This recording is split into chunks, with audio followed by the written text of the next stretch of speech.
আল্লাহ তো তোরে বাঁচাইছে। কইছি না ভাই, আল্লাহ যা করে ভালোর জন্যই করে।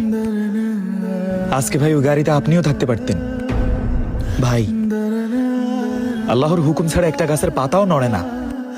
আমি যে ওনার গায়ে পানি মারছি এটা একটা উসিলা ভাই। আমি ইচ্ছা করে ভাই মারি নাই আপনারে। যাই হোক, আমি আবারও আপনার কাছে ক্ষমা চাইতেছি, মাফ করে দেন আমারে। এই আল্লাহ যা করে ভালোর জন্যই করে।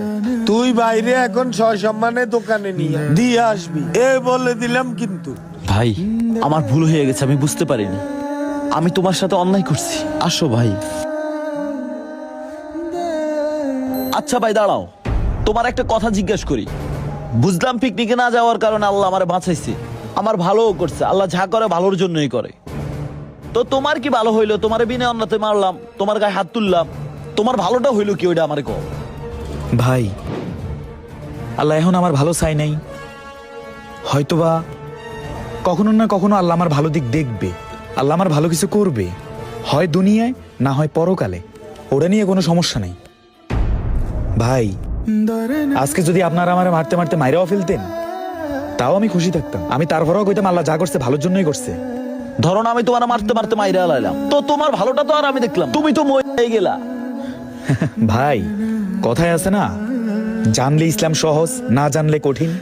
আপনারা আমার যদি বিনা অন্যায় মারতে মারতে মারেও ফেলতেন তাও আপনার ভাগের যে স্বভাবটুকু ওটা আল্লাহ আমার ভাগে দিয়ে আমার জান্নাতে পাঠাই দিত, আর আমার ভাগের গুণাটুকু আপনারা দিয়ে আপনারা জাহান্নামে পাঠাই দিত। এটাই হয়তো করতো আল্লাহ। বুঝলাম। তো ঠিক আছে, চলো তোমার দোকানে দিয়ে আসি। যাই হোক, মাফ করে দিও। রিফাত ভাই, আমার তো সবকিছু শেষ হয়ে গেছে ভাই। কি হয়েছে মোহন? ভাই 5-6 জন লোক একটা প্রাইভেট কার আসে আমার সব স্বর্ণগুনা সবগুলো লইয়া গেছে ভাই। আমি তো নিঃস্ব ভাই। কি কইতাছস? আমার দোকান, আমার দোকানে সবকিছু নিয়ে গেছে নাকি? আরে না ভাই, আপনার দোকানে তো তালা ছিল, আপনার দোকান থেকে কেমনে নিব? আপনি তো ভাই বাচ্চা গেছেন, আমি তো নিঃস্ব হয়ে গেছি ভাই। ভাই আল্লাহ যা করে ভালোর জন্যই করে ভাই। বুঝলাম পিকনিকে না যাওয়ার কারণে আল্লাহ আমার বাঁচাইছে। তো তোমার কি ভালো হইলো? তোমার বিনা অন্যতে মারলাম। আল্লাহ এখন আমার ভালো চাই নাই, কখনো না কখনো আল্লাহ আমার ভালো দিক দেখবে। হ ভাই, তুমি ঠিকই কইছো, আল্লাহ যা করে ভালোর জন্যই করে। আর ভাই তুমি আমার মাফ করে দাও, আমি তোমার অন্যায় ভাবে তোমার গায়ে হাত তুলছি। আমি মাফ করার কেউ না ভাই, আল্লাহর কাছে